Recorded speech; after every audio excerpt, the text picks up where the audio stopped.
In this thing, man. Get 'em. This is your host, Junior the Truth.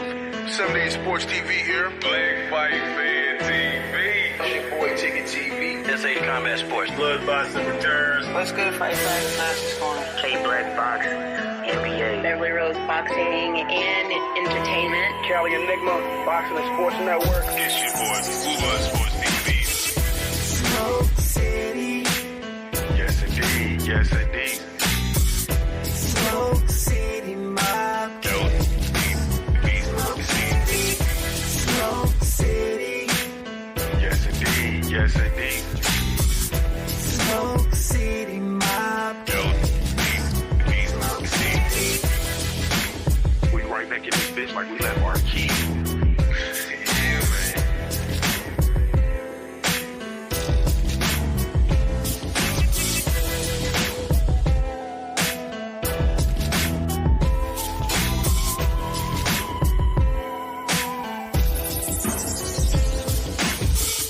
Smoke City, Yes, indeed. Yes, indeed. Smoke City Mob, Smoke City, Yes, indeed. Yes, indeed. Smoke City Mob,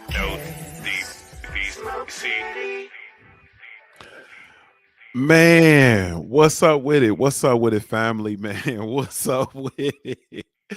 What's up with We it, in man? this What's the thing, damn man. deal? Get 'em. Oh, man, hold on. This is your host, Junior the Truth. 7 Sports TV here. Jeez Louise, what's up with it, family? What's the damn deal, man? This is Junior the Truth, and this is indeed another edition of the Smoke City MobCast, man, brought to you by the LDBC, man. Hey, man, this is gonna be delayed. You feel me? This is gonna be delayed, so y'all bear with me. Happy New Year, man. Happy New Year, family. You feel me? Happy New Year to you, man. Happy New Year. Top of the new year to you all, man. Thank y'all so much. I really, truly, genuinely appreciate you, man. You have absolutely no idea, man. Apologies for us missing last week. Man, I was on a money grab, though. I ain't gonna hold you. I was on a money grab. But salute to y'all, man. Shout out to the LDBC, Lions Den Boxing community. Be sure to go visit the website, join the website, become an official documented member of the family, www.ldbcsports.com.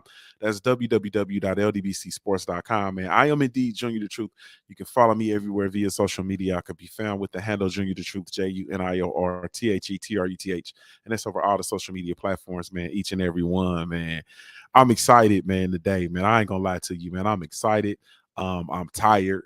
You feel me? And man, I'm on today. I'm on. Salute to my brother, Stay Ready Boxing TV. What's up with you, bro? Man, what's going down, man? I was ready for the show last week. I'm talking about I was posted. I had everything ready, nigga. I was ready to get to it like lighter fluid. You feel me, nigga? We was gonna go down through there last week. Get ready for the fight, do our pick'ems, tell them what we ready for the new year. Then bam, he said, man, I gotta get to the dollar. He had to shake the pot and pull a dollar out. Know what I'm talking about? This is what we do around this bitch. Nigga, we keep it player. And I'm just sitting over here ready for this next edition of this Punch Junkie magazine. You feel me? Yes, sir. Going down like the Twin Towers around this bitch, like the old lady on the Life Alert commercial. I fallen and I can't get up. We in this thing this Wednesday, first episode of 2023 of the Smoke City MobCast. We in this bitch, man. Yes, indeed, man. Tell the people how they can follow you, bro. And Google me. Both channels. Fuck that. Hey, nigga, hey, look, check this out. Hey, look. hey, man, check this out. I ain't even gotta tell you niggas to go follow, subscribe to the channel. If you ain't subscribed, that's your motherfucking fault. Fuck it. Nigga, I looked at our motherfucking analytics and we up 1,052 subs in one motherfucking month. Nigga, keep playing if you want to, nigga. We gonna blow up without you. Huh? Yes, indeed. Yes, Google indeed. me, nigga. Yes, indeed. You motherfuckers just gonna be sitting down watching. You feel me? Hey, while I got you, send me an ad, man. I need an ad for the ringside views, man. Send me an ad. Whenever just whatever, an ad with the logo, or send me the logo and I'll put the ad together myself. Okay. But I need that, you know what I'm saying, so I can get the ad together. So we looking to have that bitch out here like in the next 2 weeks. So yeah, okay. I need that ad. Okay, bet. Yes, indeed. Salute to my brother, Stay Ready Boxing TV. Salute to Ringside Views, man. Hey, man, if you ain't over there, I don't even really know what you're doing. You feel me? Like I really don't. You like he said, man, you gonna miss the whole shit. You feel me? You gonna miss the whole shit. And this the thing though, stay ready. Watch this. I miss the whole shit. Like I'm sitting, like I ain't no more complaining, bro. All this bitching and boohooing and crying. You feel me about what's going on these other platforms? What's going on? Who interviewing who ain't getting interviewed? Like you missing the whole shit. You feel me? And you gonna fuck around and just miss it. You gonna what they say, you gonna miss your blessing.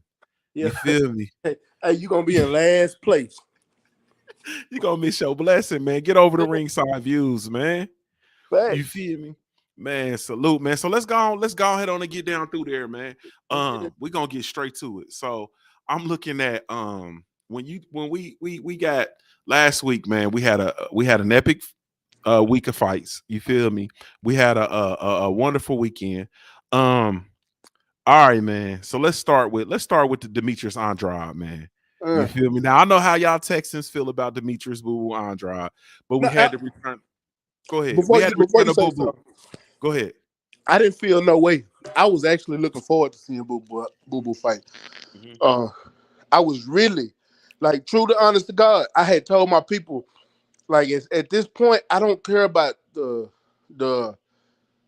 politics or the misconceptions of any of the shit that didn't happen in the past. Mm-hmm. It's time to let that go. When he went over and got with Steven Espinosa and decided to fight on Showtime, all that shit was in the past. It's done. It's done. He made a power move to get them fights done. That's whether you're a part of it or you're not a part of it. He trying to make the big fights happen. This is all we've been asking for from all these fighters. Whether it's Devin Haney when he went to ESPN. You know what I'm saying? Whether it's Regis, we've been telling him, man, go to the other side. Do what you got to do, but you got to get these fights done. Whether it's Terrence Crawford to come fight Earl Spence, Beterbiev and Bivol. All we've been asking for is to do what it takes to get these fights done, because as a fan, we want the best to fight the best. You know what Demetrius Andrade did? He did what my fighter didn't do. He came over there and to make the fight happen. So I was looking forward to this fight. But the fight itself, before I get into it, I'm gonna let my brother ask the question he was gonna ask. But I just had to let him feel where I was coming from before anything going, because I actually was looking forward to seeing Boo Boo come back. Facts. And I'm gonna say this, man, to not to belabor your point, but we're gonna talk a little bit. I'm gonna do a deep dive on that. Okay. Man, listen, it's 2023. You feel me? Motherfuckers still hung up over shit that took place in 2016, 2015, 2014. At some point, we got to let that shit go and we got to move beyond, because Demetrius Boo Boo Andrade did something that none of these other fighters are doing. You feel me? He went to a network not to get a bag, not to be the man, not running from smoke. He came directly to the smoke, and that's all we've been asking. He's done some shit that Terrence Bud Crawford hasn't done.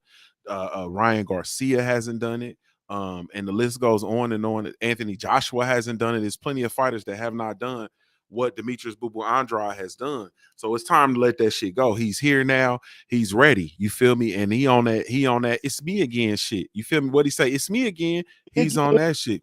Yeah. You feel me? He on this whole it's me again shit. So at the end of the day, it's time to let that shit go. You feel me? He over there trying to run to the smoke. You feel me? You got David Benavidez over there. You got Caleb Plant over there. You got Charlo over there. Shit. You feel me? At this point, give him one of the Durrells. I'll go for him and Andre Durrell. You know what I'm saying? I won't go for him and Anthony, man. Anthony, bro, Anthony over with. Hey, man. Say, man. I was a fan of Anthony while he was here. Yeah. But the last 3 fights of Anthony's, dog, I just nah. Hey, man. Say. You feel me? So but Andre's still there, you know what I mean? So give him a Durrell, you know, it's plenty of give him a what's my boy name? What's the Puerto Rican boy name? What's my boy? Call no, not Adamas, that's he Dominican. What's my dude name? The young boy.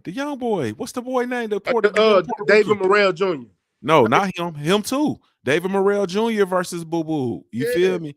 But nah, I'm talking about the. Want to know a good one, just so he can get if he can't get the fights just yet because everybody's busy.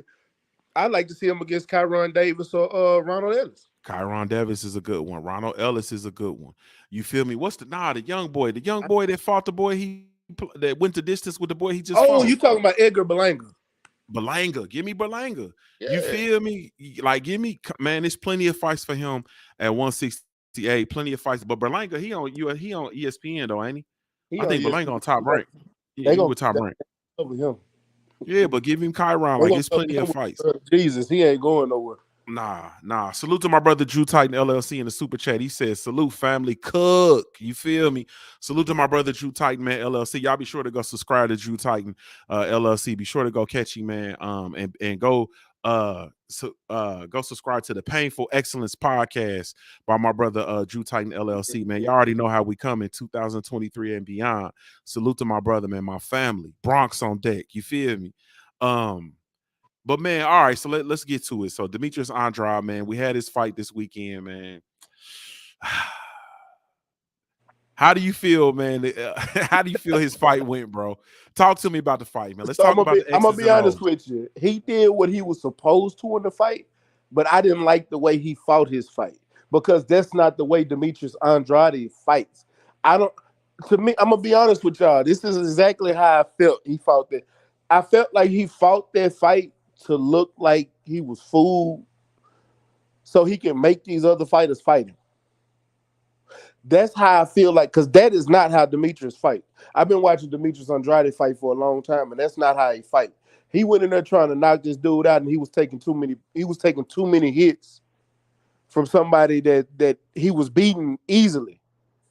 He got the knockdown. He did what he was supposed to. But he was taking too many hits. Maybe he felt like he could take the dude's power, but I've never seen Demetrius Andrade take that many hits from somebody ever. It's like he wanted to get hit. He wanted to look like he was hittable. It's like he's baiting his next opponent in. That's how I felt like he took this fight on. I know that's a dangerous ploy, but nobody expect Damon Nicholson to beat him. We watched Damon get knocked out by Jesse Hart. We watched him lose to Edgar Berlanga. He went in the Edgar Berlanga fight and just fought that fight trying to survive. Like, we did not expect him to even go this far with Demetrius Andrade, but he was there. He fought back. But I felt like Demetrius could have really got this dude out of there. He didn't press the issue even when he hurt him. He didn't press the issue when he dropped him. He started getting off the gas. He started playing around a little bit. Even the dude started. I've never seen nobody get their ass whooped, but then flunk. And you know what I'm saying, Showboat getting beat up. But Damon Nicholson was. But it was a good fight all in all. I'm really ready to see what's next with Demetrius Andrade. Maybe it was the lack of activity why he looked like that. Maybe that could be it. Maybe I'm wrong with what my synopsis is, lack of activity, and he really just got to get back focused and get back on it. But either way, I feel like he went back and he got in that fight and did what he's supposed to do, so he can move on to the next fight. I agree, man, and I'm gonna tell you, when when Damon was in that space with Boo Boo and he got to talking shit, getting his at Damon Nicholson. Yeah. With Damon, salute to Damon Nicholson, man. Salute to his squad. You feel me? Salute, man. Salute. He coached by Coach Calvin Ford and Upton Boxing. Salute to Upton Boxing. You know, he got in that space where he got to talking that shit and he was getting beat up on and he was talking shit. You know, that shit reminded me of, remember when Floyd was whooping Zab Judah ass? Yeah.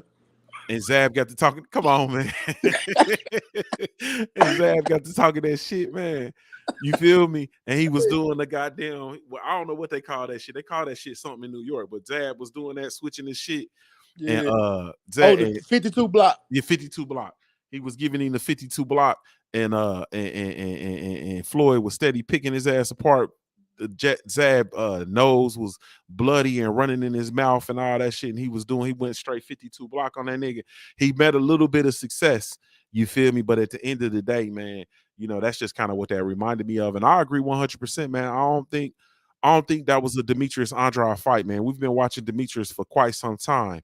You feel me? real. He's an assassin, bro. You feel me? Exactly. He's an assassin, bro. He's his punch placement is excellent. You feel me? He's a master of distance, his leverage, his shots from all different angles. Like, man, Demetrius Andrade is a problem. You feel me? And I think that it might be something to what you're saying. He might be trying to run the little chicken, little flicker, and give somebody. Because I ain't gonna lie to you, I'm gonna tell the truth. First of all, I fuck with Demetrius Andrade. You feel me? Second of all, bro, them last couple of Jamal Charlo outings did not look good.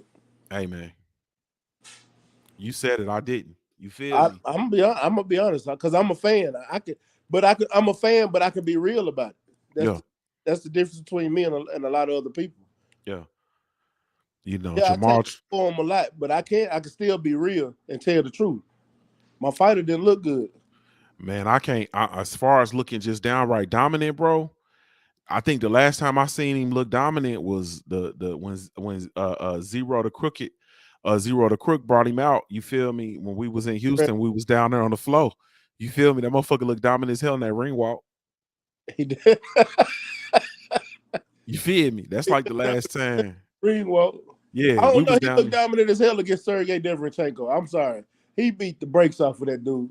He beat the shit out of Deverenchenko. I give you that. I agree. So the last time he looked dominant was against Deverenchenko. You feel me? But ever since then, man, it's been up. Salute to my brother Cadillac Red in the building. What's up with it, bro? What's happening with it, man? You know what I'm saying? I hear y'all talking about that boy Maul, man. Maul fought Deverenchenko in 2014. Fuck y'all talking about? Yeah, it was. I thought it was like 2008 and shit, man. Salute, man. Hey, tell the people how they can follow you, bro. Shit, y'all already know, man. Right here on YouTube, man. Supreme Beast Boxing Talk.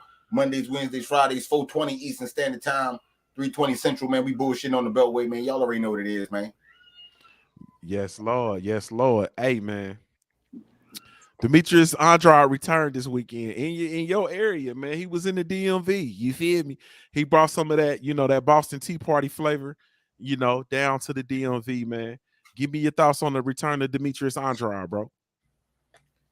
Man, I'm starting to feel like you really get to see the levels and shit when these dudes leave their promotional company and they go to the new promotional company. You know what I'm saying? Because on Golden Boy, Doodoo look good. Doodoo look awkward. He look like, oh, look at the ankles and the unorthodoxness and all that other shit. You know what I'm saying? And then, you know what I'm saying, he fight a real fighter on PBC, his ass cut all that shit out. It was facts. He fought when he fought what's the boy named Luke? What he fought? Who he fought? When he was running around saying, Luke, I am your father. Luke Keeler. Luke Keeler. I was gonna call him Luke Rittenhouse. But anyway, when he fought Luke Keeler, you know what I'm saying? He was doing the humpty hump in the ring while he was fighting and all that shit. He fight DeMar Nicholson, just straight up and down unorthodox. So I'm Southpaw, and that's what it is. I'm not, you know what I'm saying? We're not doing none of this crazy shit because I ain't trying to get knocked out. So that's what I seen. I seen you fuck around with Eddie Hearn and he get you these fights. It look real good. You know what I'm saying? Until you get in there against somebody that's the same level as you, then you gotta straighten up and fly right. You know what I'm saying? Same thing with Oscar. You over there on Golden Boy, you getting all these knockouts. You look real good. You know what I'm saying? Then you come over there with some real fighters and get lifted off your feet. I'm just saying. You know what I'm saying? You get to see, you see the level of competition that these dudes fight when they got money behind them. And it ain't no real steep competition. And you see how it come to bite them in the ass when they fight against somebody that's going to give them some pushback. So that's what I've learned over this weekend from all these new guys coming from different promotional bodies onto the PBC. Yes, indeed. Hey, man, I can't argue with you. Salute to my brother, my Hard Nation Sports Podcast in the building. What's up with it, bro? What it do, man? What's going on, bro? How y'all doing tonight, though, man? Salute to Stay Ready, salute to Cadillac Red, and quick comment, though, bro. Good job, Stay Ready, for roasting our fellas bullshit on the show today, on the straight on the Beltways show today. Good roast. Salute to my brother. You know. Salute to my brother Mahari. Hey man, Mahari, man, tell the people how they can. Hey man, you saluted everybody. You didn't salute me, man. What the fuck wrong with you, bro? You still call me a fucking immigrant, bro. You ain't getting no love from me until you stop doing that shit. Till I stop calling you an immigrant? Yes, until you stop calling me an immigrant, I'm not giving you no love, bro. Stop calling me a fucking immigrant. You a Eritrean, bro. But I'm an U.S. citizen, bro. I'm American, born here and bred, motherfucker. But you was born. You a natural. I'm not playing. Born I'm not. bro. I'm not having this discussion no more. Stop calling me an immigrant, for real. Okay. You're not an immigrant, bro. You're a natural born citizen. What's up with it, bro? Man, chilling, man, chilling like a mug, bro. Good weekend of boxing, man. You know how it is. Tell the people how they can follow you, bro. Yes, sir. Yes, sir. Y'all can follow me right here on YouTube, Mahari Nation Sports Podcast here, man. And yes, this August you will see me at the LDBC family reunion. So you're gonna see your boy down here in Dallas, Texas. So get ready, get strapped up, though, man, because we're gonna have a good old time, and you're gonna watch Junior and I play 1-on-1 to finally settle this once and for all. But let's get on to boxing here. Let's get it on. Hey, bro, I'm gonna treat you like Bud Crawford be treating Errol Spence, bro. I might not be playing you, bro. I might go sign with Black Prime, bro. You feel me? I might go sign. And you know with what I'm gonna call you? And you know I'm gonna call you? You know I'm gonna call you? What you gonna call me? I'm gonna call you a duck.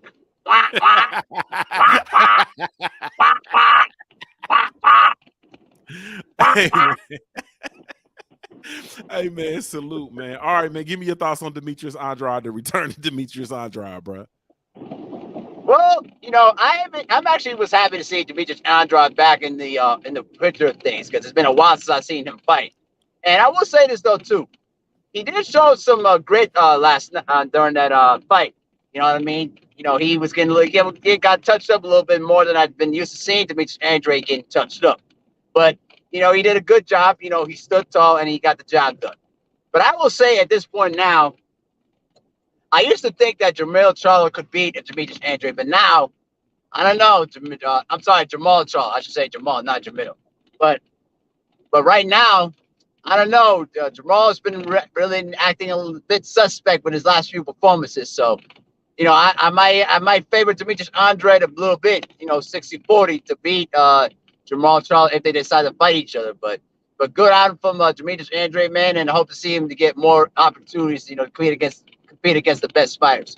We know he's not going to get the Canelo fight because Canelo's too much of a pussy ass racist bitch to fight them black fighters. So it is what it is. But at the end of the day, man, salute to Demetrius Andrade. You did your thing, bro. Let's keep on grinding. Yes, indeedy, man. Yes, indeedy, man. Salute to my brother Mahari Nation Sports Podcast, man. This shit gotta stop somewhere, man. This shit gotta stop somewhere, man. Hey, man. So I as far as the return of Demetrius Andrade, man, I felt like I don't know, man. I feel like kind of just like Stay Ready said, man, I'm glad he's over there on the PBC. I think it's a lot of work, a lot of opportunity for him over there. I'm looking forward to seeing what's next for him. And at the end of the day, at some point in time, like, you know, these jokers, like, they got to fight, man. You feel me? Like, they got to fight. That's just it. You know what I mean? So I'm definitely excited. I'm definitely excited to see, man. My brother, Stay Ready. So let me come to you. You. Hey, man, how I want to do this, man, because I low-key want to – everybody was jumping on Boots, man. Everybody been jumping. We're going to go straight to Boots, man. We're going to go straight to Boots. Okay. Give me your thoughts on Boots Ennis versus Karen. Give me your thoughts on that fight, man. Give me your thoughts on how you saw that fight. So I'm going to give Boots his props, but I'm also give him a bad grade. And I'm going to tell you why. I give him his props because he did go in here and beat this kid every single round.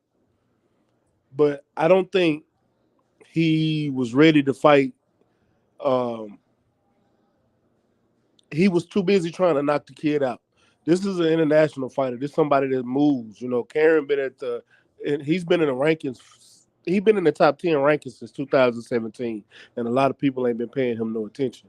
And I kept telling every person that getting ready for Boots not knocking this kid out. This not no walkover. Yeah, he a good fighter. Yeah, y'all ain't seen him in America. That's cool. But I mean, he's in the rankings for a reason. And he's at the top of the rankings and been at the top of the rankings for a reason. He's been in the top 5 for at least 2 years now. The kid is good. Boots Boots winning this fight. I feel like he went in this fight thinking it was gonna be an easy fight. And going for the knockout too much, he left himself open to get hit. He got hit with a 1-2 too easy all night. I just think dude was moving too much and staying out the way. Is why he didn't win the rounds because he wasn't throwing enough to win the rounds. Boots was out throwing him. Boots was being the aggressor. Even though he wasn't cutting the ring off or he didn't know how to cut the ring off properly. It also looked like Boots was overworked, like he worked out too much. Like he overworked himself for this fight. Maybe he trained way too long. His camp was too long, something, but he just he didn't look right. Maybe coming in at 145 wasn't effective in this fight. Like maybe they thought it was gonna be. Maybe it could have been a lot of things. He could have been just off this night, but he took too many hits. Something I noticed not just in this fight, but in past fights. I looked at other fights before this fight, and I said he drops his left hand and get hit with a right too easily. He did it in the Thomas Delorme fight. He did it in the Lipinets fight, and he did it in this fight. And he got hit with that right hand too easy. And that's not something exposed. That's a flaw. That's a flaw that I see somebody like Terrence Crawford, somebody like Earl Spence can use that to their advantage and either win or get a knockout because he does drop that left hand constantly and keep getting hit with overhand right or straight right. It's I can't even think of the word right now, but it's something that he has to go in and he has to fix. If I've seen it in 3 different fights, imagine what the boxers are seeing because they're seeing what I don't see. Same thing, the coaches see somebody like a Derrick James. They're looking for things like that. They're watching your mistakes and seeing what you're doing, seeing what is habit, what your habits are. That's a habit. You fighting with your hands down, not fighting with your high guard, looking to bob and weave too much. You gotta go in and fix some of those flaws before you fight some of these top guys. I literally I said on I forgot who platform I was on. I think it was X. I said I want to see him fight somebody like a Keith Thurman next, but we'll talk about that later. I wanted to see him fight Keith Thurman next, or I really want to see the Virgil Ortiz fight before he went on to fight somebody like a Terrence Crawford or Earl Spence, because I don't want him to get in the ring with those guys and they mess his career up early. I want to see him keep fighting people on his level, even though I think Keith Thurman is a little bit a higher level, but it will still let me see where he is. I don't think he get knocked out by Keith Thurman, but it's a possibility because of that same issue that I saw over and over in fights. But I'm not going to break this kid down. He went in there and he handled his business, and he's on to the next fight. He wants to smoke, give him the smoke. I don't think he's ready for the smoke, but if you want the smoke, go get it. Prove me wrong, prove the world wrong, go out there and show your ass and become the champion you feel like you are. Yes, indeed. Yes, indeed, man. My brother Red, same question, man. So give me your thoughts on Boots Ennis, man, in this fight versus Karen.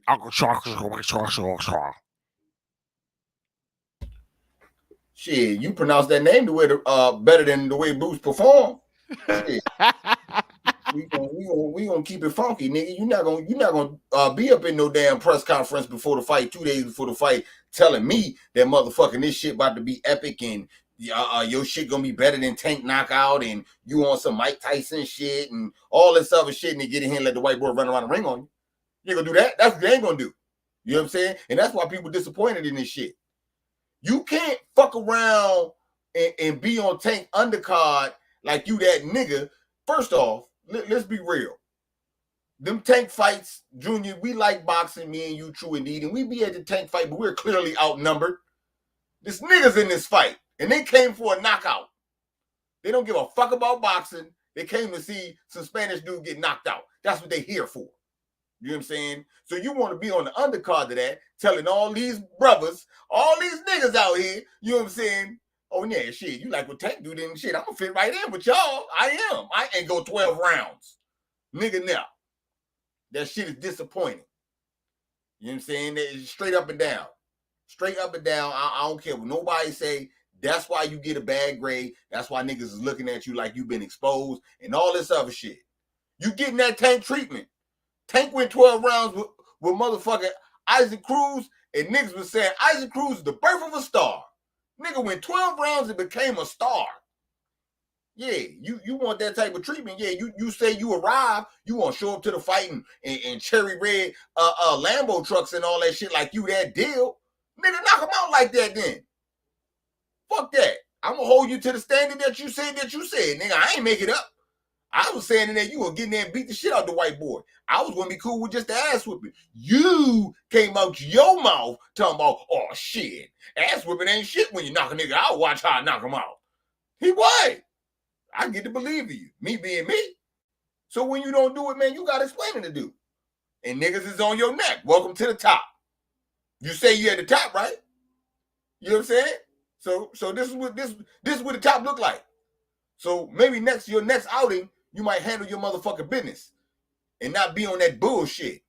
You can't cut the ring off? How you switch hit and you can't cut the ring off? Nigga, what is you doing? What is the corner telling you? All them goddamn clips that you like to show. Oh, Boots in the gym, y'all. Boots working, he gonna kill something. I don't see nothing with them feet work. Out here looking like you got 2 left feet. Can't cut off shit. So look, man.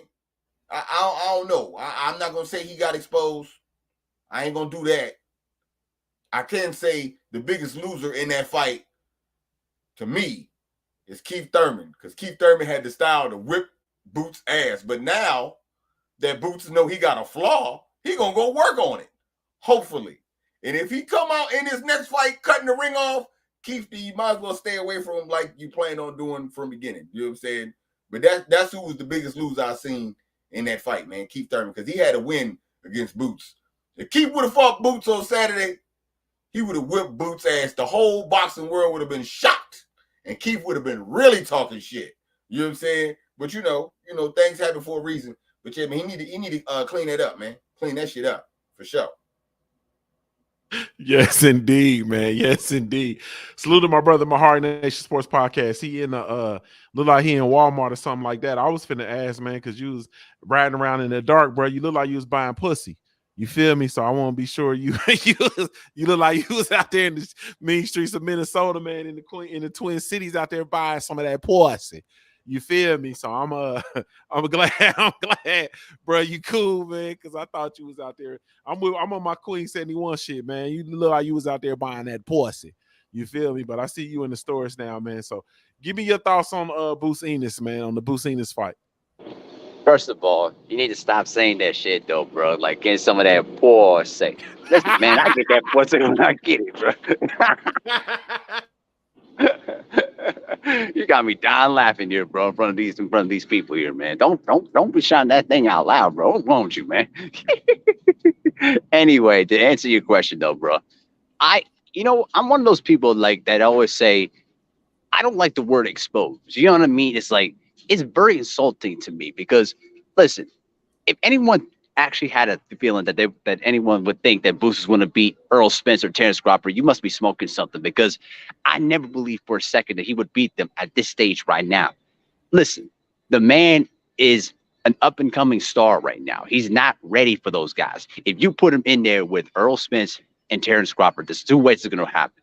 You put him in there with Earl Spence will dog walk him and punish him to death. You put him against Terrence Crawford, 1-2 piece, night-night ninja. You know what I mean? That's what's going to happen. And right now, if I were Boots Ennis and I were his trainer, bro, I would really get to work about cutting off angles. Cut the ring off. Because to me, that's what the most glaring thing that I saw in the fight.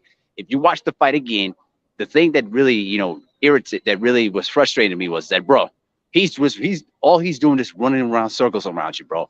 Cut the ring off and go to work on. go to work, because all he's doing is just tagging you and then just circling around. Just cut the ring off, bro. And that's just, to me, what's the most frustrating thing about it. You know what I mean? So he just needs to work on movement and just knowing how to cut off ankles and just set up traps against this dude. Because if you don't, he's going to run up against another person with that same style and probably will figure out a way to, counter that toe-to-toe slugging style that Bruce Ennis has. He's got the talent, bro. You just got to get to work on it. That's all I got to say about him, though, bro. But I wouldn't say he wasn't exposed. But all I got to say is that he just needs to continue working. Continue to work on your craft. Stay patient. Stay away from them thirsty-ass motherfuckers that go say, you ready to face against Earl Spence or Terrence Crawford. Because, bro, you're not on that level, bro. It's gonna be like Erickson Lubin versus Jermell Charlo all over again. I don't want to see that happen, Sam. You know what I mean? He's too good right now. He ain't ready for them guys. Take your time. Just work on your craft. Just get better, and you'll get there. Just not right now. That's all I got to say about that. Hey, man, I'm going to come in and I'm going to say this, man. I've been listening all week to everybody talk about Boots not ready for that level. He's not ready for the, to listen to rock with, those guys on that level, so on and so forth. And I can't disagree more. If the man if the man is on that level and he's ready, he had a bad outing, bro. Like, you feel me? It was different. It was a different style. He need to make adjustments too. Like my brother Stay Ready said, the man ain't no slouch. You feel me? Boots came out, he went 12, bro. He went 12 and he won the fight and went 12. You feel me? If he say he on that level, who am I to say he ain't? You feel me? Some of my greatest, and peep this, watch this, Red. Some of my greatest lessons ever in the world on life on earth, bro, came at the end of an ass whooping. You feel me? I learned a lot from ass whoopings that I've received throughout my life. If that man say he ready, who am I, bro? You understand what I'm talking about? Plus, styles make fights, bro. Just because he had that type of situation with versus Karen, that doesn't necessarily mean that he'll have the same outing versus Terrence Bud Crawford. It don't mean he'll have the same outing versus Errol Spence. It doesn't mean he'll have the same outing versus Blair. I want to see Boots versus Blair Cobb. That's what I want to see. I want to see Bruce Ennis versus Blair the Flair Cobb. But anyway, it don't mean that he'll have the same outing versus those dudes. Like, man, at the end of the day, it is what it is. What happened is what happened, man. But, man, I think, me personally, I still think Boots Ennis is the goods. I think he went out there. He's been used to fighting flat foot fighters that stand in front of him, don't necessarily move. He got in there versus somebody that moved. You feel me? You look over through the totality of Philly fighters. How many Philly fighters have you seen actually truly be able to cut off the ring? Like, let's think about that, bro. How many Philly fighters have we actually seen come out, stylistically set traps, and come out and actually are able to cut off the Danny ring? Garcia at 140. He was able to cut the ring well. That was against Amir Khan. That's the only time I ever seen him do it. Amir Khan, bro. When he got in there versus Lamont Peterson, what happened? Oh, Lamont, but that's the difference. Lamont was walking him down. But see, that's just it. When you fighting a pressure fighter, how you beat a pressure fighter? By putting pressure on them because they can't fight on the back foot. Facts. So Lamont Peterson beat him with his own game. And see, I'm gonna have to go back and watch it, bro, because I remember Lamont Peterson moving fluidly, staying out the way, losing some of the earlier rounds, and then coming back in the later rounds and pressing him. But in the earlier rounds, when Danny Garcia would have had the chance to land a big shot and get him out of there when he was actually fresh, he couldn't do it because he had an inability to cut the ring off. I'm gonna have to go back and watch the fight, but that's what I remember. You feel me? You might have to do that. I might go do that myself. Yeah, that's what I remember. But I could be wrong, but I remember Danny Garcia not being able to, because when Danny Garcia, because let's be clear, at 140, that first, first 4 or 5, maybe 6 rounds with Danny Garcia, he was a motherfucker. You feel me? He was a motherfucker, bro. But then you get beyond that, and then it's, you know what I'm saying? It's game time. And so when we got into the later rounds, Lamont Peterson began coming to him, from what I remember. But I remember earlier, I remember Lamont Peterson working. You feel me? So, but at the end of the day, ultimately, I've never seen, all the way back to Joe Frazier, bro. I saw Joe Frazier coming forward, putting pressure, but ineffectively being able to to cut off the rings. And then when he was in there versus fighters that came forward, that had power, that worked off a jab, so on and so forth, bro, he was unsuccessful. You feel me? So I don't know, man. I think like we might be dealing with something stylistically with regard to that region. I have no idea, but at the end of the day, man, I still got Bruce Ennis atop the welterweight division, bro. I don't think outside of Errol Spence, Terrence Bud Crawford, I don't think nobody else can deal with Bruce Ennis. I don't think Keith Thurman can deal with Bruce Ennis. Not Keith Thurman today.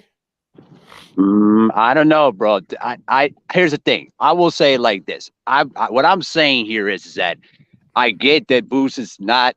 I know Boots is a really good fighter, but all I'm saying here is that I've seen this many times before in my lifetime in boxing, where you saw a guy that basically said he was ready, but then he went up against a guy that was twice as better than him and got embarrassed. You know what I thought of? You know what I thought about in that fight? I thought of David Reed. You remember David Reed? Remember him? Yeah. Yeah, David Reed. Listen, I know the difference is he had the eye problem, but what I'm saying here is that he had 15 fights, and then you go up and go against Felix Trinidad, which was the worst idea you could do to him, and his career was never the same again.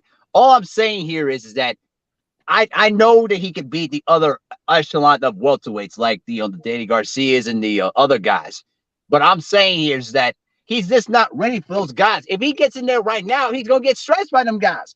If I were, managing Bruce Ennis, I'm like, bro, you're not ready for them guys, bro. You're just not. If you think you're just gonna go in there and think that your style right now is gonna beat one of those two guys, you're gonna get embarrassed, and no one's gonna value you no more. That's why I'm trying to tell you that when the time is right, you will get your opportunity. But right now, it's just that you're not ready for them guys. Listen.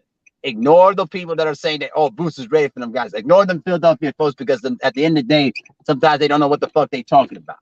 You know what I mean? Listen, just work on your craft, get better, and then when your time to shine comes, then you show what your greatness is. Because I could see him having great fights for the next 10 years. But if you put him in there early right now, you're gonna ruin his career. He got 30 fights, bro. He got 30 fights. He got 30 I don't care, bro. Listen, no, I don't. Listen, I'm saying here is he's not ready for those two guys in particular. I'm not saying 30 I'm not fights. saying no, I'm not saying that he's not ready for them other guys at 147. I'm saying between those two other top guys. I don't see him being either or right now. Not right now. How many fights Errol Spence got, bro? At least 30 plus, I believe. Off the top of my head, I think. Yeah, go look and see how many fights Errol Spence Jr. got.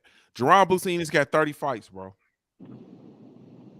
It don't matter how many fights you got. It's just a matter about if your skill set's ready to go for them guys. Listen, he ain't ready for them guys. I'm telling you, Junior, this guy's gonna get embarrassed, and he's gonna get punished by Errol Spence Jr. and Terrence Crawford. I'm telling you, that's what's gonna happen. I'm being real, bro. I'm not joking around here. So let me be real with you, and let me be real with y'all, and let me not joke with y'all, bro. You understand what I'm saying? Everybody don't get to be a motherfucking world champion. That's the part of boxing y'all forget about, bro. Everybody don't get to be a world champion. Everybody don't get to be the best in the division.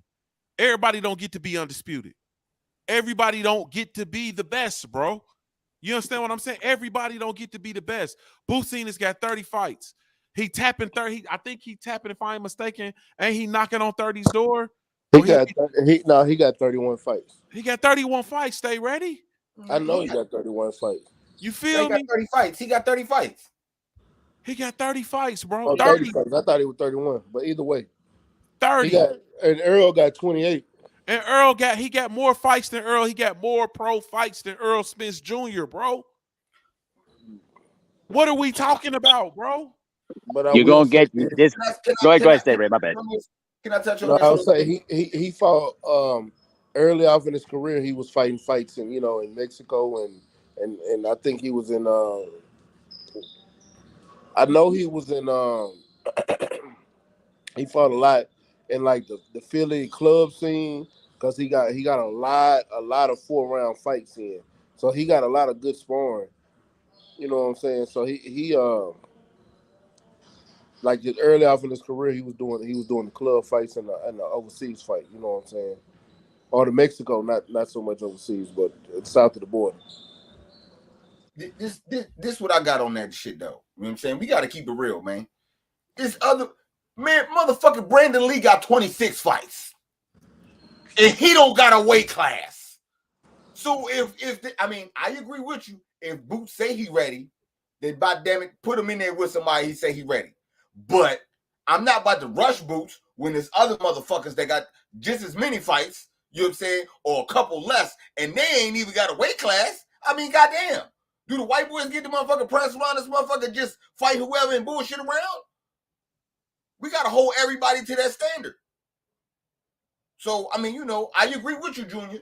If Boots and Boots has been out here saying that he ready, so you got to show me. You got to show me. You got to put him in there with somebody so you can show us. He say it. You know what I'm saying? Just like we going to hold him to the fire, hold his feet to the fire when you say you going to knock a nigga out and you go 12 rounds with the white boy. You know what I'm saying? So, I mean, I agree with that, but at the same time, if he don't fight nobody, I ain't going to be like, oh, that's fucked up, and he got this. When there's other fighters that got just as many fights, and they ain't got a weight class.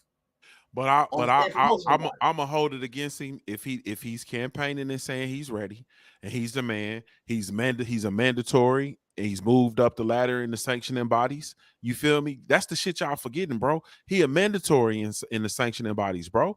He a mandatory, bro. You saying he ain't ready, but he a mandatory. It's over with. The time is over. The time didn't pass. He got more fights than Errol Spence Jr. and he is mandatory with the IBF, if I ain't mistaken. You feel me? Like, bro, it's time. You feel me? I'm not, you know what I'm saying? Now, what I ain't the jacket I ain't gonna put on him. I ain't gonna put the Ryan Garcia, call people out, cloud chase, play games. It really ain't finna fight nobody. I ain't gonna put that on him. You understand what I'm saying? I feel like Boots Ennis is a tremendous talent. You understand what I'm saying? I feel like he's worked his way up the rankings, and it's time. Sometimes in life, bro, you gotta let that dog run and see what we got. You understand what I'm saying? Everybody not gonna be fucking defeated. Everybody not gonna get to be the fucking undisputed champion, bro. You understand what I'm saying? I get it, Junior. I get it, bro. I'm just saying. I just don't think he. I don't think he's ready. You saying I'm Boots saying ain't to ready. you. I'm saying to you. Okay, what's Boots saying? I'm saying to you. What's I Boots don't saying? believe he's going to beat those two guys. What's But Boots that's what saying? I believe. What's Boots Okay. saying? What's Boots saying? He said he's ready. I'm saying he ain't ready, but I'm speaking on behalf of me. What he saying? I told you, bro. I said he said he's ready. Okay. I'm telling you he ain't ready. Okay. I believe that he's going to get dog walk and embarrass by both Spence and Crawford. But if he proves me wrong, so be it. So who are we to tell that man that he can't pursue his dream?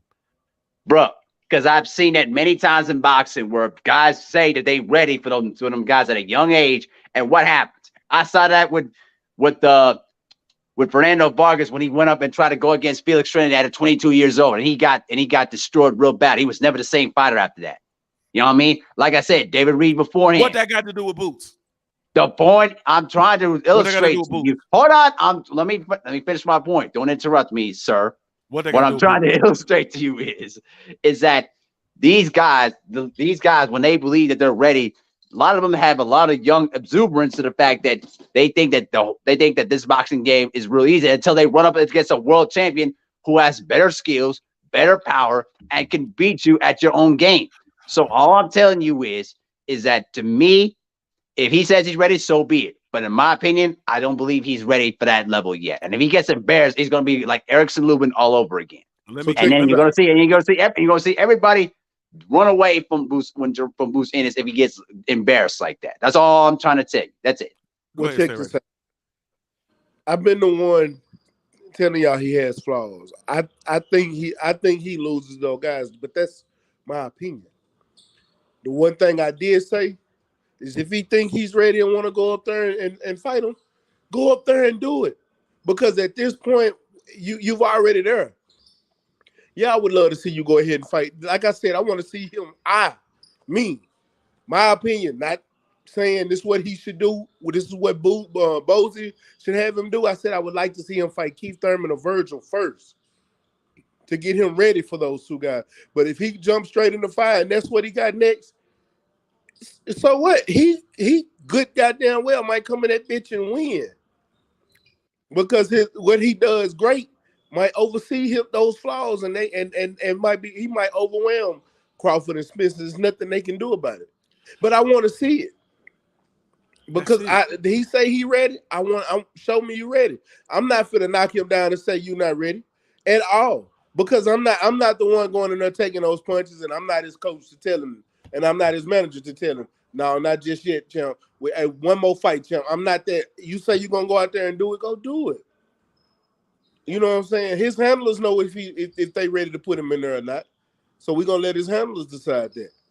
But the thing is, yeah, we see flaws, but I can pick a lot of champions I see flaws in that probably if they'd have fought the right person would have never been champion. You know what I'm saying? We can say that about Jermaine Taylor. Jermaine Taylor had a shitload of fucking flaws. I didn't expect him to ever become champion, and he didn't even stay champion long. But that's just one person right there that became champion that had those flaws. He went in there and he beat Weaky Wright, became champion, and look what happened. We know who he is out of Arkansas, out of fucking Arkansas.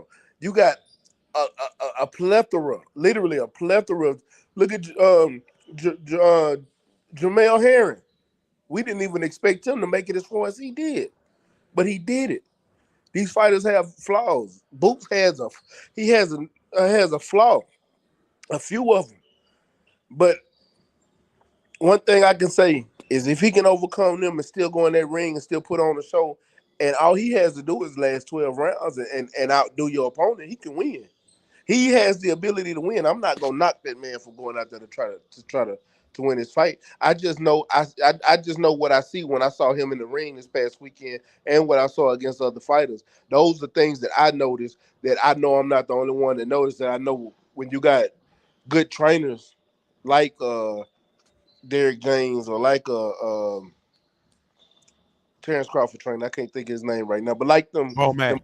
They're gonna be looking for those flaws, and that's what they're gonna train for. They're gonna train for you.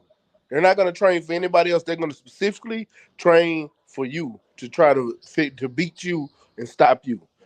That's all I'm saying. So let me introduce y'all to 2023, and this is what I'm saying, man. And I'm gonna be real with y'all. I'm gonna keep it a bean, bro. I'm gonna keep it a whole brick in this motherfucker. 2023, man. I ain't fucking with y'all. I barely want to talk boxing. I really don't be fucking with the sport. I done delayed the Punch Junkie magazine. Like I'm sick of the boxing shit. And this is what I'm saying, bro. As fans, we want it both ways, bro. You understand what I'm saying? We wanna say that Boots ain't ready, and we don't want to see Boots in the biggest fights. But then then we sit here and bellyache and bullshit because we ain't got Crawford versus Spence. You feel me? So we say that we want the biggest fights, but then when it's time for the biggest fights, motherfuckers is running around here talking about we don't want to see the biggest fights, bro. And I'm gonna keep it a brick with you. You feel me? I would much rather see Boots Ennis versus Errol Spence Jr. than motherfucking Errol Spence versus Keith Thurman, bro. You feel me? Like, think about this, bro. Do you want to see Boots Ennis versus Errol Spence Jr. or do you want to see Errol Spence Jr. versus Keith Thurman? Come on, bro. It's a no-brainer. Well, we know what we want. Absolutely. I mean, we do want to see Boots Ennis versus Earl Spence, but the BBC wanted. You just said you don't want to see it. You just said you want to see it. I want that Keith Thurman smoke. That's motherfucking one of the right there, man. You're not gonna disrespect one time Thurman. Y'all want to see Thurman get beat up, bro. Go ahead, Mar. Yeah, of course I want to see Keith Thurman get his ass kicked. But absolutely, at the end of the day, we do want to see that fight, of course. Listen, I'm just saying my opinion, Junior. I'm not speaking on the behalf of Boots Ennis, bro. You gotta think. You gotta stop thinking like that. I think you gotta get out here with that soft ass. I'm just speaking my opinion bullshit. Nah, bro. I'm talking about. Hey. What we saying is. Do I get you out of your opinion when it comes to Adrian Broner? Then. Nah, bro. You bringing up some shit ain't got nothing to do with nothing. I'm talking about his fight fans. It's one of two things. This 2023 welcome. Is we want this shit. We act like we want it. You know what I'm saying? We want it both ways. We want the best to fight the best, but then when the best is trying to fight the best, you motherfuckers is coming out here telling me he ain't ready. Ain't nobody at welterweight fucking with Boots Ennis, period, except for Terrence Bud Crawford and Errol Spence Jr. And that's according to what y'all saw in the fight on Saturday. Nobody else in the division is fucking with him. So what that says is we have 3 elite level welterweights that are atop the division. You understand what I'm saying? And y'all are saying that Boots Ennis ain't ready and he gets massacred and so on and so forth. Boots Ennis is saying that he's ready. Me, as a fight fan, I'm telling you that I want the best to fight the best, bro. I'm going to keep this shit a bean. I'm going to keep this shit a brick. I'm going to keep this shit consistent. If Boots says he's ready to face those guys, I want to see Boots face them guys. And I'm not finna sit here and tell Boots he ain't ready. No matter what the fuck it was I seen. I seen Sean Porter. I seen Errol Spence come out here and go 12 rounds with Sean Porter when all you motherfuckers was on the internet talking about he was going to stop Sean Porter in 3, 4, 5 rounds. And he went out there and he went all 12 with Showtime Sean Porter in a fight that Sean Porter was winning until the 11th round when he got knocked the fuck down. You feel me? Like, nah, we're gonna start keeping this shit a brick, bro. We're gonna start keeping this shit funky. You feel me? We didn't see Terrence Bud Crawford go out there and get his ass dropped by Green Machine, Kevin, whatever his name is. We're gonna start keeping this shit a brick. We're gonna start keeping this shit a brick. You feel me? Boots Ennis say he ready. I'm not finna tell Boots Ennis he ain't ready. I want to see the fights. So let me say something, because I was trying to talk earlier, but Abel wasn't gonna allow it. But real quick, I agree with you, Junior, but at the same time, I disagree with you. Only reason I disagree with you in this moment is because you can't not say that this Errol Spence Keith Thurman fight is a good fight. And the only reason I say that, and you know I don't even like Keith Thurman, but for me to say this is a good fight is because this is just a fight that's been anticipated by fight fans. Just if longer than the Terrence Crawford. We want the Terrence Crawford because that's the best fight in boxing. Not gonna say that that's not. That is the best fight in boxing. But that Keith Thurman, that's a rivalry. That's something that we've been waiting on. It's not a rivalry. It's not a rivalry. Yeah, it is, bro. Let me you think about that. Stay ready. Stay ready. Let me introduce you. Wait. Hey, my brother, stay ready. Let me introduce you to 2023. First off, I never said that fight wasn't a good fight. What I said was I would rather see Boots Ennis versus Errol Spence Jr. than Keith at 147 because he is his mandatory. He is the next up at 147 according to what everybody is saying. And you cannot tell I'm one of the ones that say yeah, and you can't tell me, bro, that you would rather see Errol Spence go to 154, beat up Keith Thurman, than to see him fight Boots Ennis at 147, bro, and continue to prove his dominance, bro. I'm not going for that. Stay ready. You can't tell me that, bro. I know you. I know you would rather see him. You know, and I know that the Keith Thurman versus Errol Spence Jr. shit, that shit has passed, bro. It has that passed. Fight and I know Keith Thurman, and I know Errol Spence is gonna beat the brakes off of Keith Thurman. That's what I do know. But I will say this, that Boots and this Errol Spence is an interesting fight. It's more interesting than people would give it credit for because Boots don't go backwards. But he's a slick fighter, which is rare. You don't see fighters like that. And to fight somebody like an Earl, it'll be a chess match because of the things that I noticed from both fighters. So which fight is more interesting, Errol Spence versus Keith Thurman or Errol Spence versus Boots Ennis? Me, because I like the sweet science, it'll be Errol Spence versus Boots. Okay, I rest my case. But I'm gonna say this: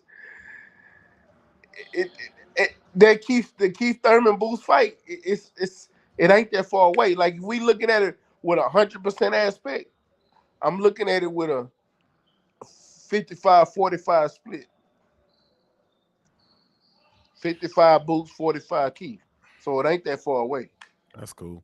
That's cool. You can 55, 45, 35, 22, whatever the case may be. The fact of the matter is, for me, bro, is I want to see the old Junior's back, bro. I'm telling you right now, the old Junior's back, man. The old Junior who loves boxing, bro. versus Bruce Ennis, bro. Keith Thurman is an afterthought, bro. That fight is some shit that Al Heyman and the PBC they cooking up to keep our ass from the Terrence Bud Crawford versus Errol Spence fight, because everybody was running around here talking about they need to buy Tank Davis versus whoever the fuck he is, so they figure they can come out here and give us some more bullshit instead of giving us the motherfucking fights that we want to see, bro. I'm not going, bro. Nobody ever in the world on earth in the last 2 years has been calling for fucking Errol Spence Jr. versus Keith Thurman, bro. Keith Thurman lost to Manny Pacquiao. Manny Pacquiao came out there, got dismantled by motherfucking Ugas. Ugas went in there, got dismantled, and got his eyeball snatched. Salute to the real Marlo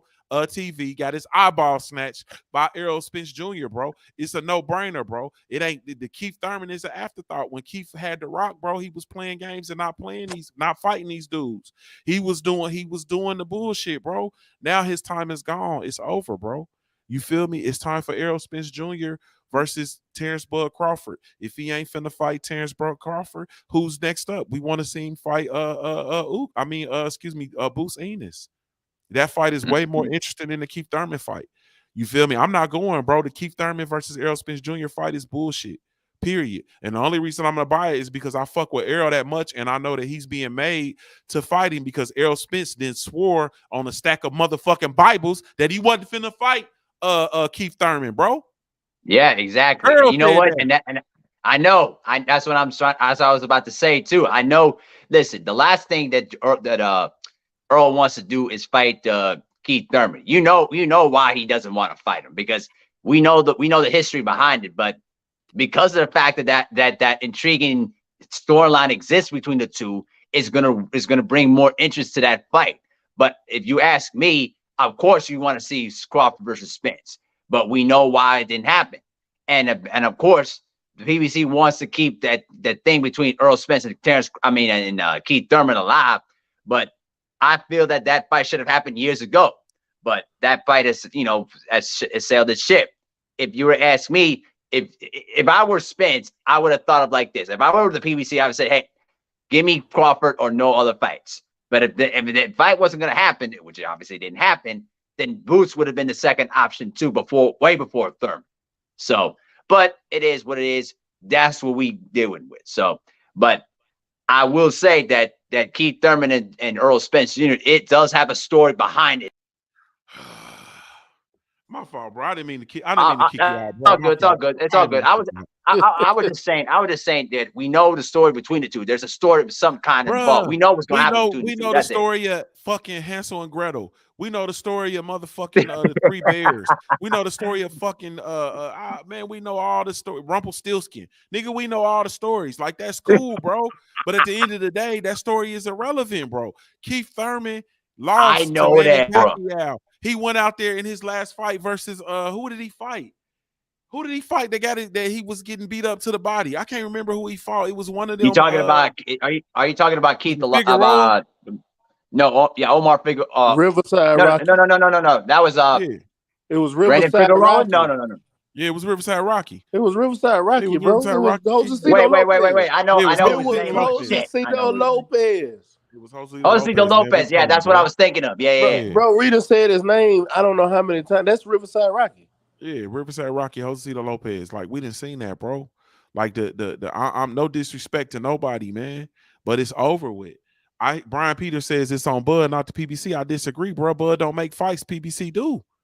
It's a new year, bro. Who ducked from the negotiations though? That was on Bud. So I agree. Okay. Coming to 2023, it's a new year, new budget. Come on, bro. Like, y'all got to get up off this bullshit, man. I'm sorry, bro. Y'all got to get up off this bullshit. At the end of the day, man, that shit was last year. Bud fought in December. He ain't got nothing on the table. Why we ain't coming right back to the table and negotiating, bro? Y'all gonna give me Keith Thurman instead of Bud? I ain't going, bro. I ain't going, bro. Y'all Bud Crawford didn't make the fight happen back in 2022.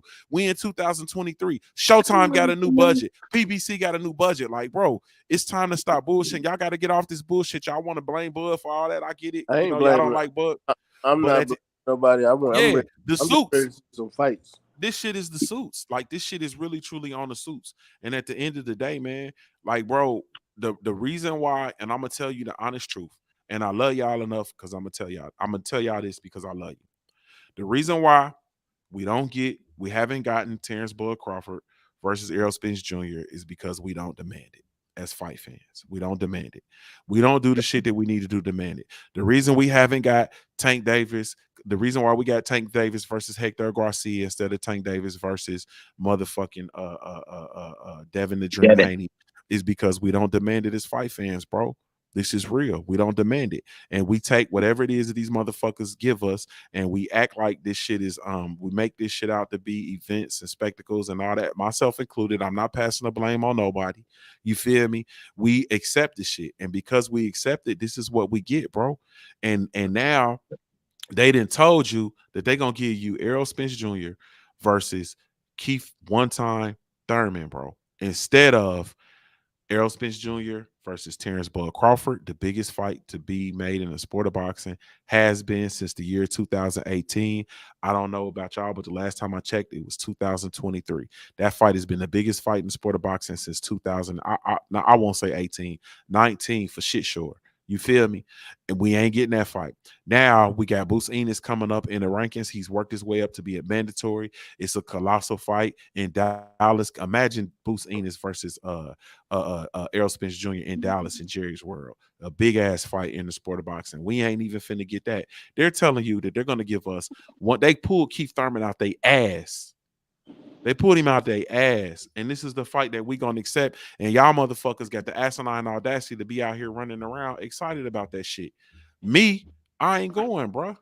I'm not going. That's not an exciting fight, bro. That storyline's past, and they not even fighting at 147. It ain't even a championship fight. They fighting at 154, a weight class that neither one of them have a motherfucking belt. And Errol Spence Jr. is a unified champion at 147. That shit don't even make. That's what the suits tell you gonna take. Come on, man. Yeah, I agree with that. I agree. Come on, man. Yeah. Y'all know you agree with it because it's 2023 and we're going to cut all the bullshit, bro. We're going to start keeping it a brick around this motherfucker, bro. We're going to start keeping it a brick. We'd rather see a championship caliber fight between or a championship title, unified championship title fight between Errol Spence Jr. and Jaron Ennis. We're going to see him go to 154 and fight Keith Thurman for no reason. This is rumors. This is alleged. We don't know. You feel me? And that's a whole nother problem in and of itself, man. It ain't, bro. It's time out for that shit. And that's just the fact. All right, man. This week coming up, man. It's 10:07. I gotta I'm 7 minutes past. We have Big Shot Shaw versus F.A. Ajaba. I'm gonna come to South I'm about to call you Southside too. I'm gonna come to Stay Ready Boxing TV. It's the bald head, man. It's the bald You feel head. me? Man, how you messed that up? I'm gonna come to Stay Ready, man. It ain't the bald head, man. It's I'm tripping. But I'm gonna come to you, man. Give me your thoughts on F.A. Ajaba versus Big Shot Shaw, bro. How you see this fight going? What's your pick? And we're gonna leave it at that. I hate to say this because me knowing FA, I just don't think. Nah, bro, it's 2023. FA I know it's 2023. He gonna have to toughen up, bro. No, you gotta hear me out. Hear me out. I'm not picking FA. FA fucked up. FA don't have the right coach. Coach K is a great boxing coach.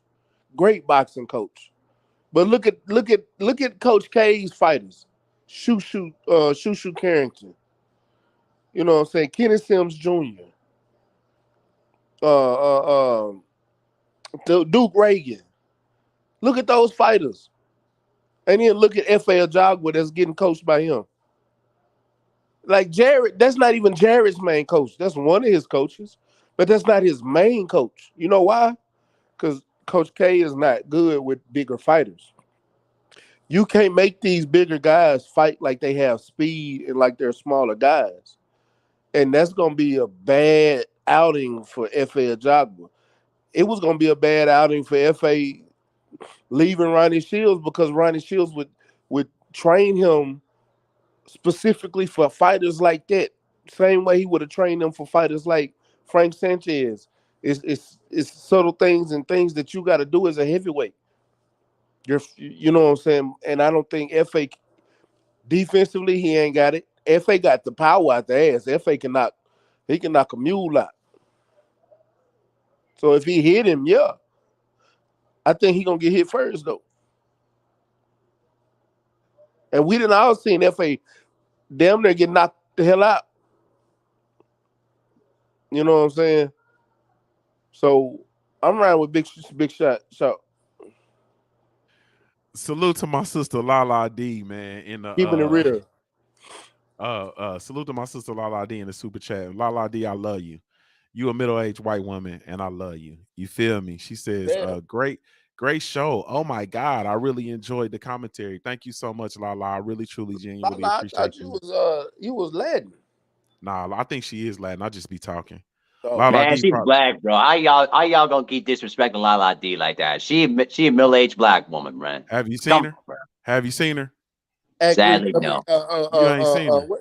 That's how y'all be.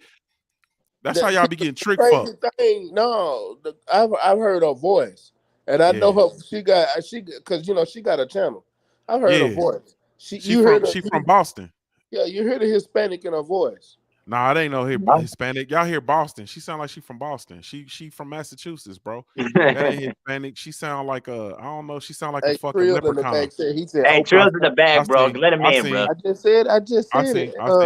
Salute to the homie Richard D in the super chat, man. He says Big Shot Shaw is about to beat the brakes off FA. Salute to my brother Ion Trill Will in the building. What's up with it, bro? What's happening? Man, what's happening with you, bro?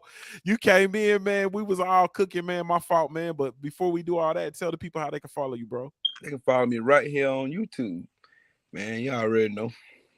Yes, indeed, man. Give me your thoughts on the Boots Ennis situation, man. We've been firing it up. Give me your thoughts on Boots Ennis, his performance, and fuck out and the performance be down, man. What's your thoughts on him in a fight versus the elite level competition at 147, bro? Don't put him in no ring with Errol Spence Jr. I'm gonna say this again. I love Boots Ennis. He's a phenomenal talent. He's a great up and coming fighter. But do not put him in the ring with an Errol Spence Jr. You're going to mess this boy's career up. You're going to get this man hurt real bad. Real bad. Because if he can't cut the ring off a dude named Karen, bruh, it's going to be ugly out there for him. But, yeah, don't. I think too many people are jumping the gun. They putting all their eggs in one basket and thinking that Boots is just going to go in there and clean up Errol Spence.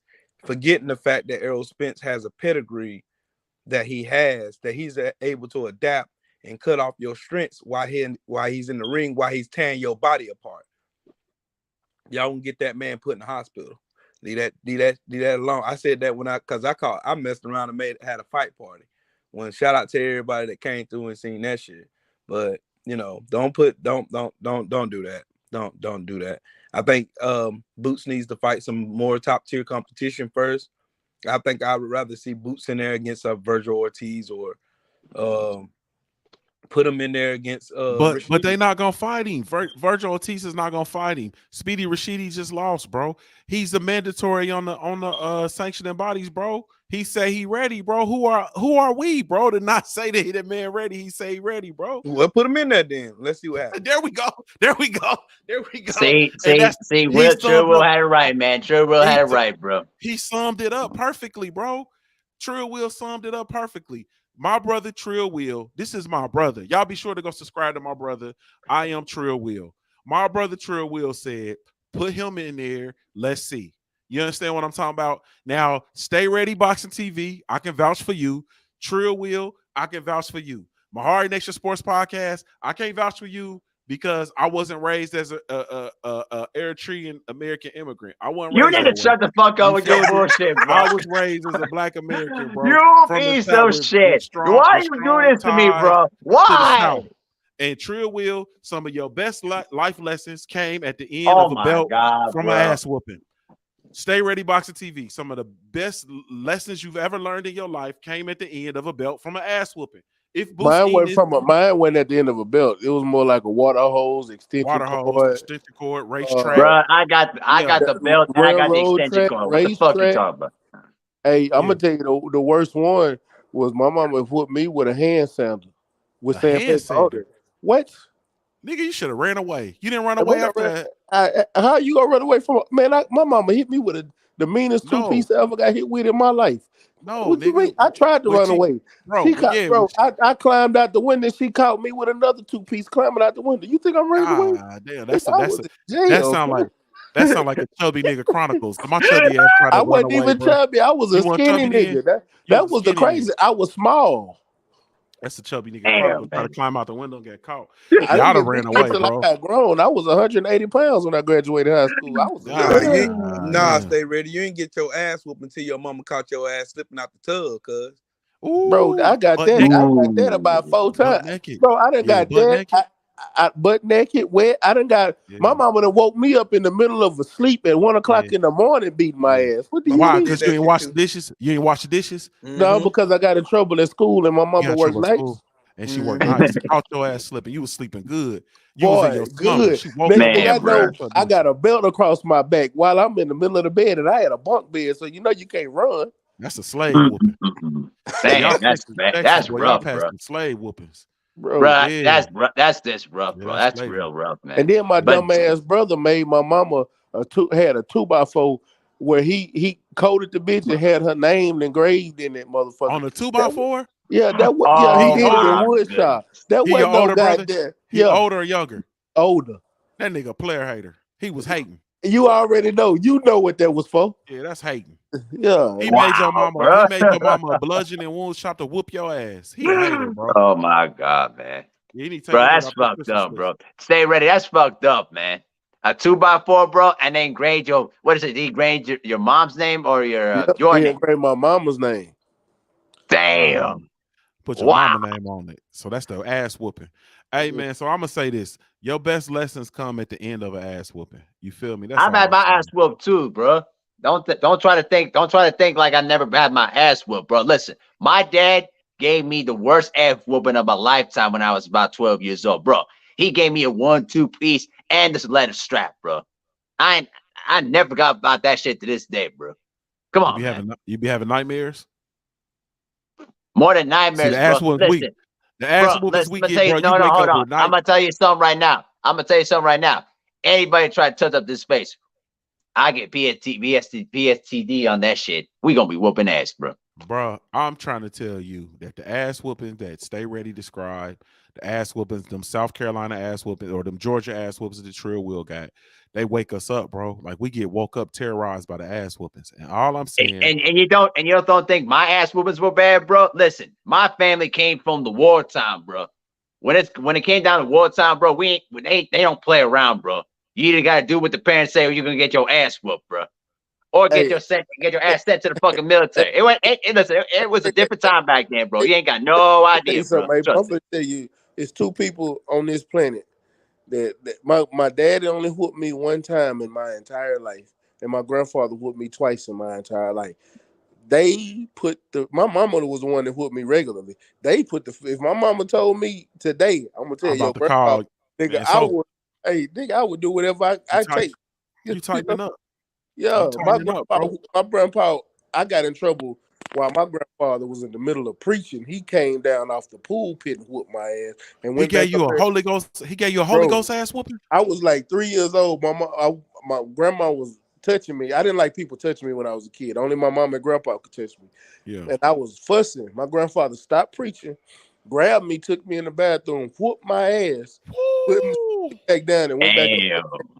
Damn. He took a break from preaching the word of God to whoop your ass. I got one. That's crazy.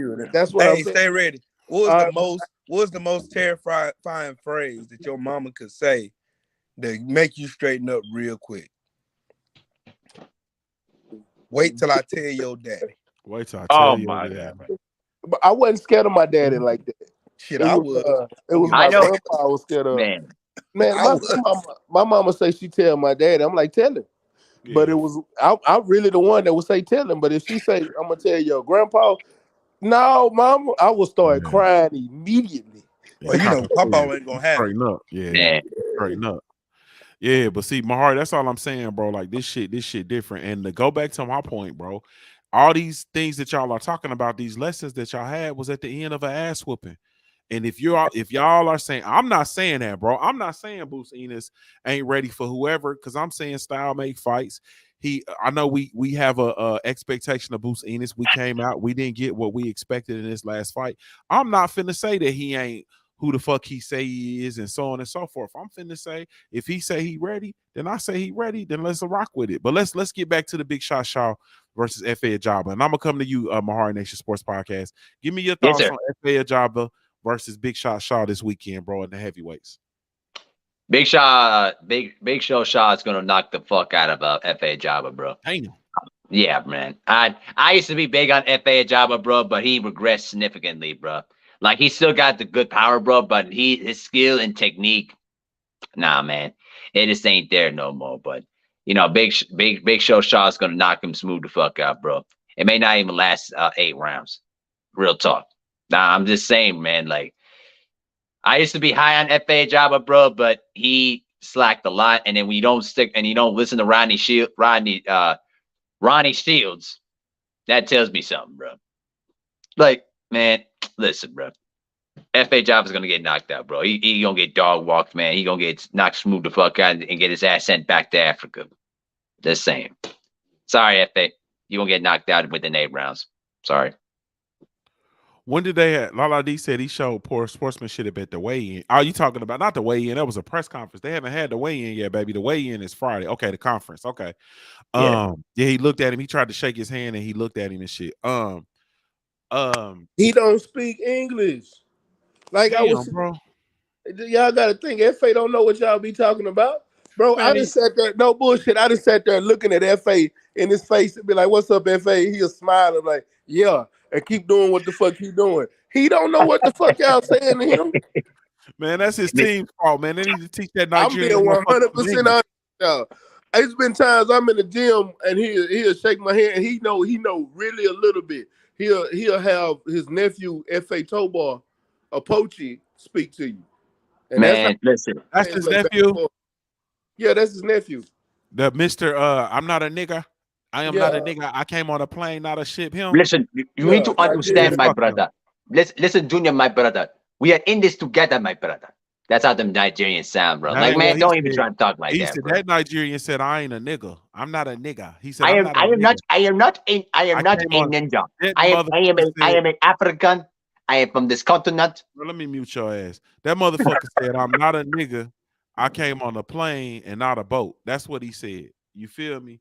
So I can't. Ever since then, I ain't been able to fuck with him. The Nigerian pit bull or whatever he called, and he went out there in that fight and got his ass whooped, and I celebrated. He said, for those of y'all who late to the news, Apochi, and stay ready. I know he got ties to Houston and all that shit, but stay ready can attest that this motherfucker said, "I am not a nigga." This is what the Nigerian Apochi said. "I'm not a nigga. I came here on a plane and not a boat." That's what he said. Damn. And then he went out there said that and got his ass slept or got whooped. Still ashy ass nigga. Yeah, ashy motherfucker. So anyway, but I didn't know that was his nephew. But salute to F.A. Ajaba, man. Yeah. Trill Will, I'm gonna get your thoughts, man. Big Shot Shaw versus F.A. Ajaba. Big Shot Shaw for the win, Jack. That's what I got. Big Shot Shaw for the motherfucking win, Jack. Great. Ain't no more take, cuz. Ain't no more take. Ain't no more track, bro. Ain't no more track. Ain't no more track, bro. Hey, sure. Man. My problem with F.A., it's not really a problem. I just feel like F.A. Ajaba is really truly limited, bro. Like, he's limited. You feel me? I can't say how high his ceiling is or whatever the case may be, but what I can say is where he is right now in the landscape of the professional fighters is he's very limited. He has power. Power is one facet. That's it. You understand what I'm saying? And with this next crop of heavyweights, you got to have more than just power. You feel me? Even with this current crop of heavyweights, you have to have more than just power.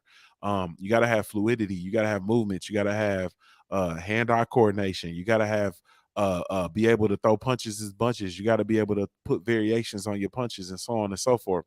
So it's a lot. And Ajaba, man, power just ain't gonna get it. As far as Big Shot Shaw, I'm not gonna lie to you. I don't know a whole bunch about Big Shot Shaw. I've seen some film with his fluidity, with his power, with his, his quick twitch muscles, which he has more quick twitch muscle than F.A. Ajaba. I'll be very hard pressed to pick F.A.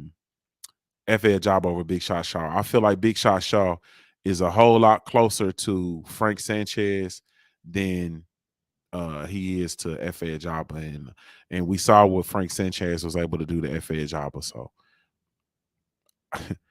I got Big Shot Shaw, man, in the fight, man. I'm not gonna pick around this shit. I gotta go watch some more tape before I can pick around. And I'll do that, over on the Punch Junkie podcast. But that's all I got, man. But anyway, man, it's 10:25. We're gonna get out of here, man. I'm gonna let y'all go, man. Salute to y'all. Let me say this to y'all, brothers, man. I appreciate y'all for coming through, holding down the Smoke City Mobcast, man. Happy New Year to you all. If I haven't gotten a chance to talk to you to this point, man, I love y'all. I really, truly, genuinely appreciate y'all for coming through and every week in, week out, and making it do what it do on this Mobcast, and it's only gonna get better. So salute to y'all. Salute to you, bro. Happy New Year. Love you, fam. Yes, sir. Have a great new year, bro. Much love to you, man, and always keep your head up and keep grinding. Hey, I know it's late, but I got one question for you. Yeah. And this is for the brothers on the panel, real quick. Just keep it short. What are you leaving in 2022? And what are you not putting up with in 2023? And I'm talking life. I don't care about boxing at that point. Well, I'll start by saying this. I'm leaving all the bullshit, from 2022, just like the so-called drama or whatever. And I'm actually going to start pursuing what I want to do this time and not giving a fuck if I fail or not. You know what I mean? I've been too afraid for too long. And basically it's been like, man, I don't know if I should do this or not. You know what? I simply said, fuck this. 2023, I'm going for it. And more importantly, I'm actually going to enjoy myself a little bit more this time. I didn't travel since 2019. This time around, I'm going to do a little bit more traveling. I'm going to see the world a little bit before I go back and hit the books again and learn how to be a basketball coach and develop this basketball mind even more. You know what I mean? That's what I'm going to do for 2023. Fuck the bullshit. Fuck the drama. If you ain't here to help me out, if you ain't here to give me no constructive advice to help me get better, fuck all you motherfuckers. For real. Get out of my way. I'm going to do my thing. And if you ain't here to support me, fuck y'all.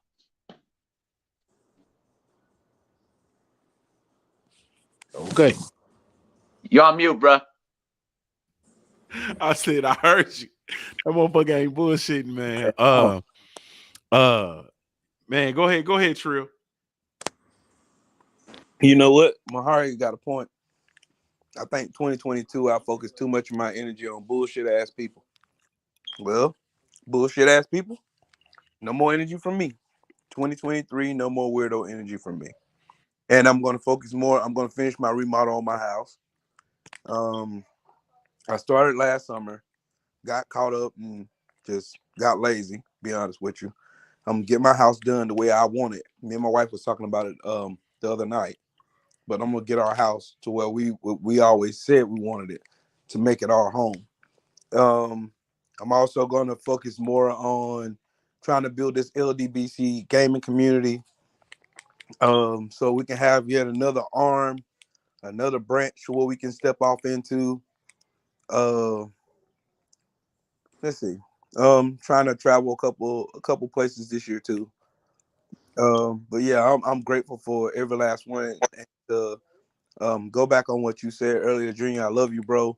You've been encouraging me. Last year, you encouraged the hell out of me, and I ain't got amount of money or words that I can repay you for the amount of impact that you had on my life, and I surely do appreciate you. Stay ready. You already know what it is, bro. You my brother. I love you. It was indeed an honor to get to kick it with you yet 2 years in a row. Mahari, you my little brother. I hope I inspire you to be great. And everybody else out there, I hope y'all inspire y'all to do something great with yourselves. Because we all we got. Unfortunately, we got people who are out there just systematically ready to tear us down at any juncture. And they're willing to do and use any kind of weakness they may peep out on you to do that. i.e., my inability to control my mouth sometimes. So yeah, that's all I got. I'm gonna be a lot better this year.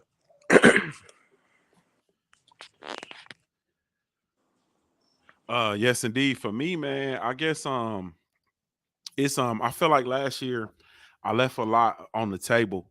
And I feel like, in a lot of ways, I kind of be like holding back. You feel me, a whole lot. And this year, like I'm leaving complacency last year. I'm leaving my like I'm not finna fuck around this year. You feel me? I'm coming for everything that I'm supposed to have. Like I ain't bullshitting. It's full throttle. And so like I'm really truly on that. You know what I mean? I'm really coming with I'm moving with attention this year. And my intention is I'm literally not holding back. I'm not dumbing nothing down. I'm not bullshitting. I'm coming exactly for everything that I feel like I'm supposed to have. And that's just it. And it's nonstop. And I'm attacking it relentlessly, religiously, and with intention. And that's just pretty much where I'm at. You know what I mean? I'm gonna continue to move in respect and in love. But when it's all said and done, man, when the clock strikes, 12 on the new year, on the year 2024, my situation is gonna look totally different. You feel me? And the people who are around me and connected, their situations is gonna look totally different. And so that's where I'm at with this year, bro. To answer your question. Already, and I just want to let y'all know I'm leaving a lot of negativity. I'm all that things that's been holding me back from accomplishing goals that I've set for myself year after year after year. It's goals that I plan on accomplishing, but one thing, like Junior said, is leaving things on the table that I should have been doing, and I've been bullshitting because I've been so focused on other things, and I've been letting stress and depression get me down from things like that. But I'm gonna focus on my mental health. I'm gonna focus on my physical health and getting back in shape. And I'm leaving all negativity and all bullshit in the past and getting my, like I said, mental, physical, emotional, and financial self in order. So come 2024, it's gonna be a brand new person all the way around, from top to bottom, from the spirit realm to the financial realm. I'm gonna be a whole different person, and y'all gonna see it. Yes, sir. Yes, sir. Yes, indeed.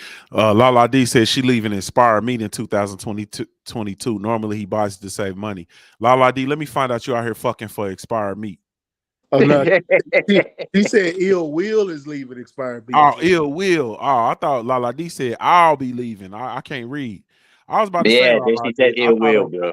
I thought she said her man be buying Expired Meat. You feel me? And I was about to say she be letting him hit it from the back for expired meat, man, and I ain't going.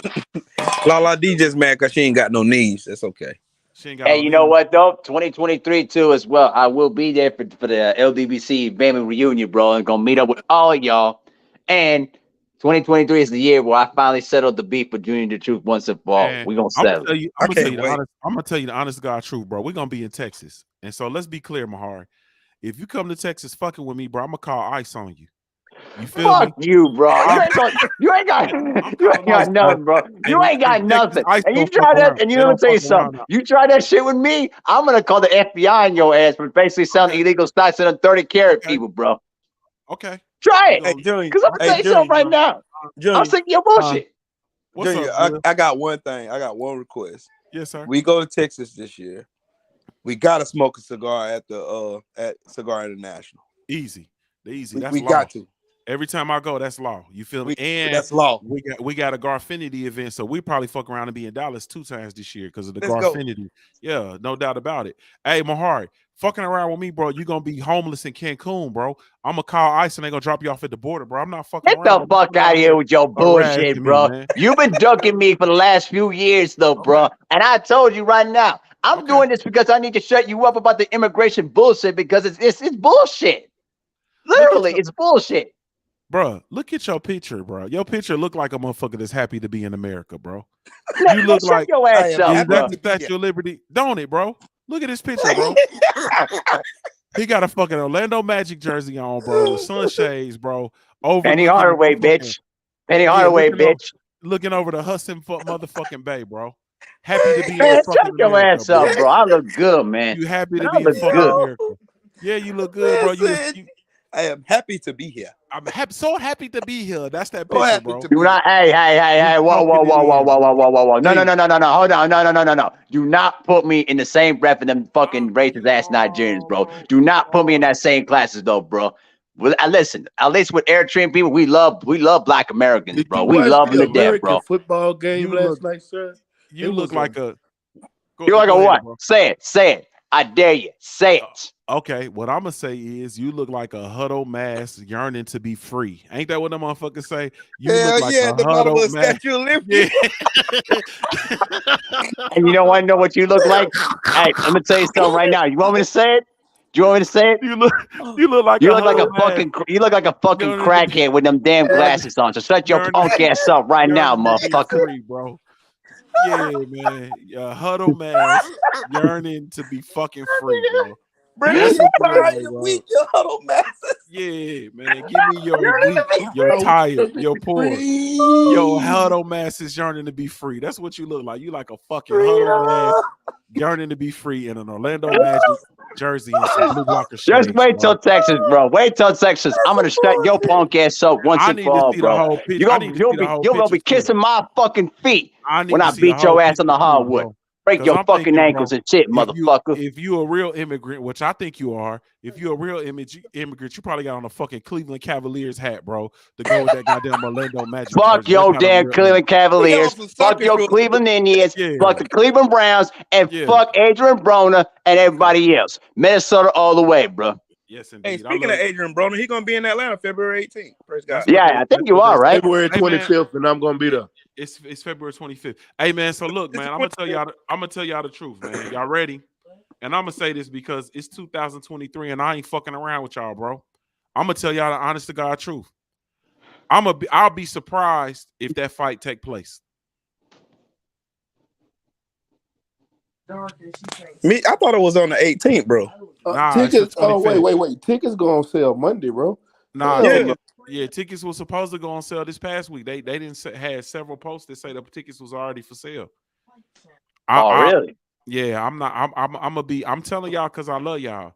Salute to the BLK. Bro, I done already bought my plane ticket. I be goddamn. Yeah, Oh, fuck you, Ram. Yo, crazy ass. Salute to 138. BLK. Fuck it. Salute to everybody. Salute to my brother Blue Blood Sports TV.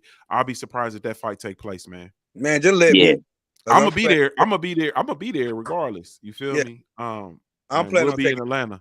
You feel me? But yeah.